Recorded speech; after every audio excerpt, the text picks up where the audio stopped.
वसा जनसेवेचा। जानेफळ मेहकर तालुक्यातील हिवरा खुर्द येथील एका नामांकित महाविद्यालयात विद्यार्थ्याला शिक्षकाकडून अमानुष मारहाण करण्यात झाल्याचा धक्कादायक प्रकार समोर आला आहे। या घटनेत तन्मय समाधान खंडागळे हा विद्यार्थी जखमी झाला असून त्याच्यावर रुग्णालयात उपचार सुरू आहे। मारहाण करणाऱ्या शिक्षकाचे नाव राहुल जाधव असे आहे।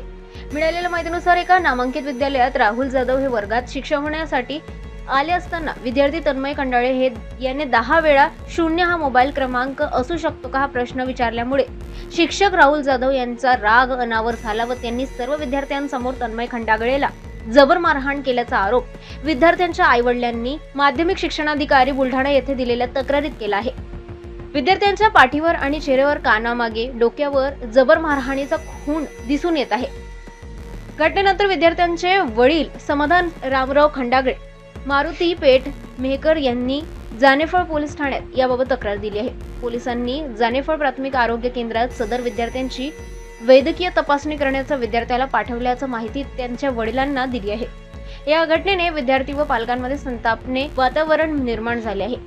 शिक्षणाच्या मंदिरात विद्यार्थ्यांना सुरक्षित आणि भयमुक्त वातावरण मिळणे अपेक्षित असताना शिक्षकांकडून विद्यार्थ्याला मारहाण झाल्याचा आरोप झाल्याने या घटनेची गंभीर दखल घेण्याची मागणी होत आहे।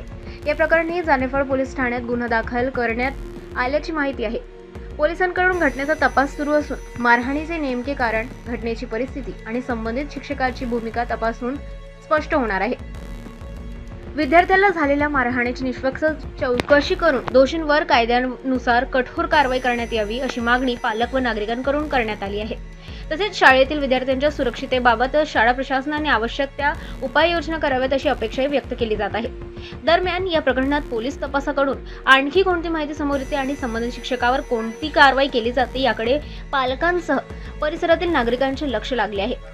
संबंधित शिक्षकांची बाजू, घटनेचे नेमके कारण आणि पोलीस तपासातील निष्कर्ष अधिकृतरित्या समोर आल्यानंतरच प्रकरणाने संपूर्ण चित्र स्पष्ट होईल।